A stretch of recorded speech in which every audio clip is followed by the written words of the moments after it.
Have you ever wondered why so many people ignore obvious truths, even when the facts prove otherwise? Or even worse, why political decisions that clearly harm everyone still receive massive support? This is not an isolated phenomenon, nor is it unique to our times. Throughout history, entire societies have fallen into the trap of misinformation, accepted authoritarian leaders, and supported policies that actually worked against their own interests.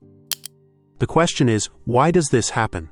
Why do people prefer to believe falsehoods rather than accept the truth? What drives them to follow destructive leaders or movements without questioning them? How is it possible that entire societies actively participate in their own downfall? To answer these questions, we need to look at the past and understand the roots of this behavior.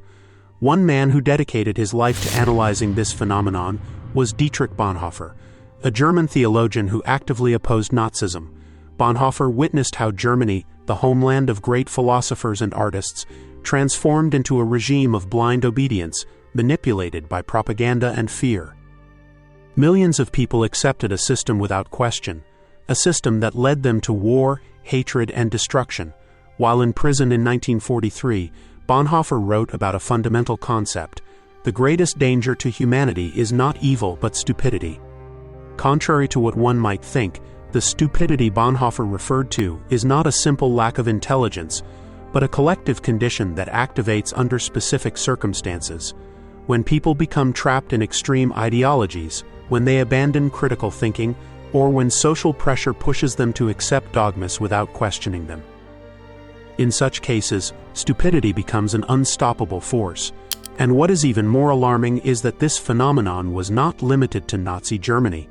It has repeated itself multiple times throughout history and continues to manifest in modern society. Just look around. From the spread of fake news to the unconditional support of incompetent leaders, collective stupidity continues to shape the world we live in. But what did Bonhoeffer really mean by stupidity? How does it arise, and most importantly, how can it be countered? To understand Bonhoeffer's theory of stupidity, it is essential to know the context in which it was born.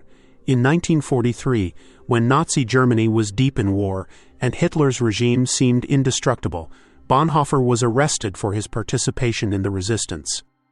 From his prison cell, he wrote reflections on how his country had fallen into a spiral of obedience and fanaticism.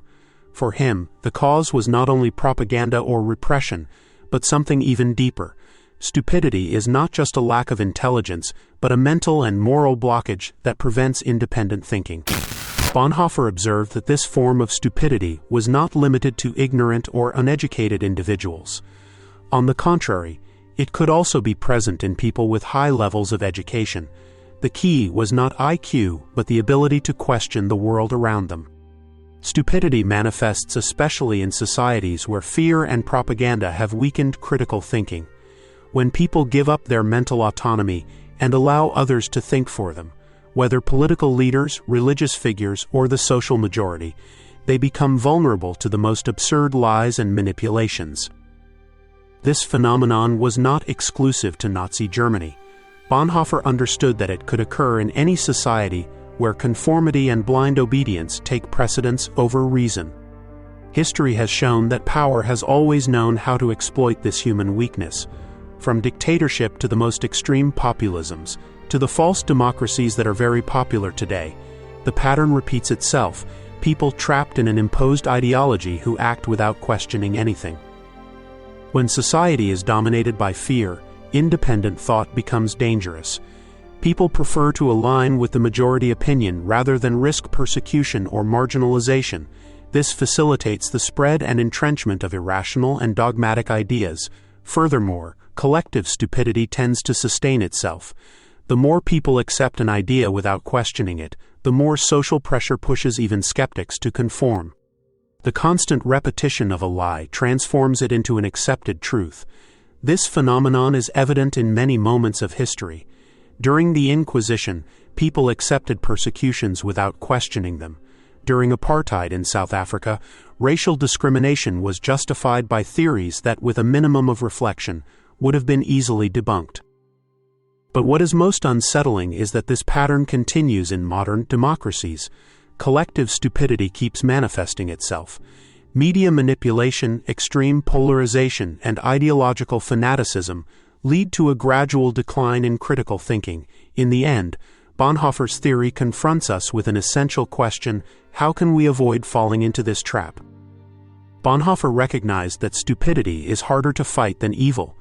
While evil can be countered with protest or force, stupidity is immune to reason.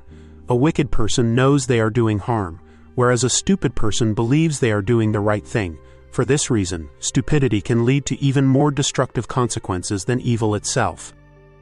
Evil, once recognized, generates rejection, but stupidity presents itself as something normal and spreads without obstacles. Stupid people do not doubt, do not analyze, do not question. They simply act according to what they believe, even if it has no logical or moral basis.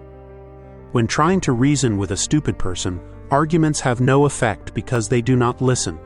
They merely reaffirm their position. If they feel attacked, they react with hostility.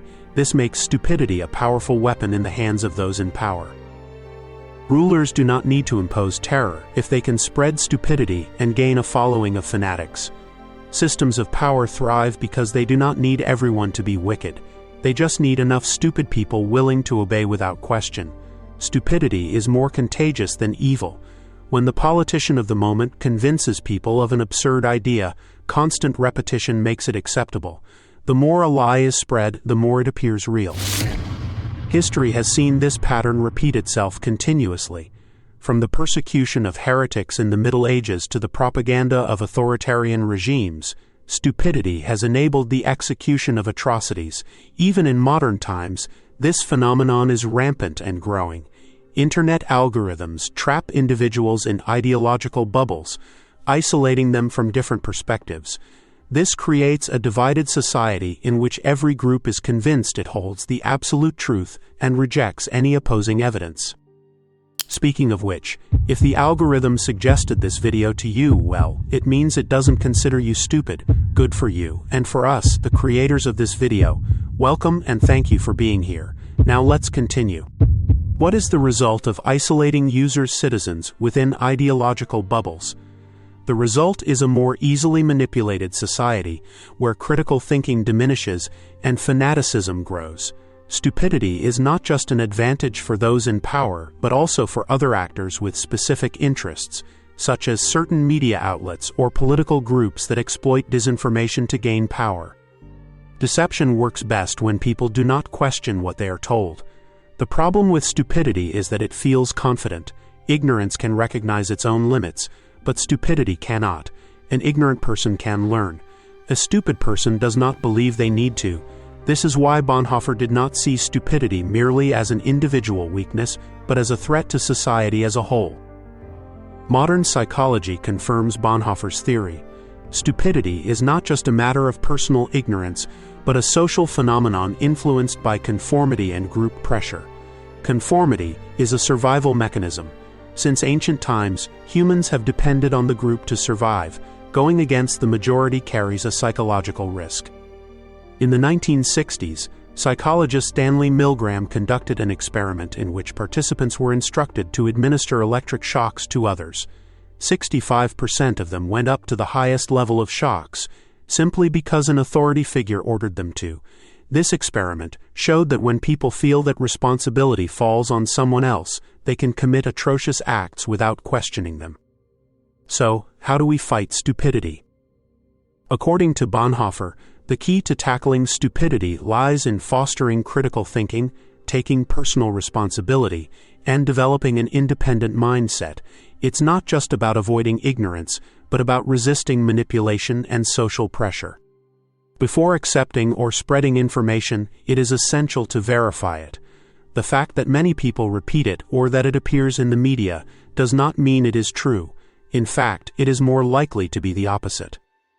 Being in disagreement with 3/4 of people is the first requirement of sanity.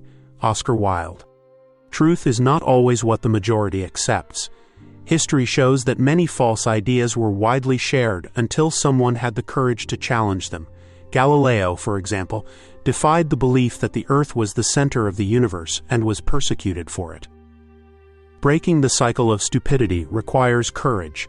The courage to think critically, to challenge disinformation, and to stand firm in the truth. Each of us has the ability to think independently, to question, to investigate, and to resist manipulation. The difference between a society dominated by stupidity and one guided by reason depends on our daily choices. Are you ready to do your part? Write it in the comments, shout your dissent, and join this new community. The more people wake up, the more humanity progresses, because we are all connected. If this video has touched your soul, I invite you to continue the journey with the next one you see on the screen. Welcome to the movement.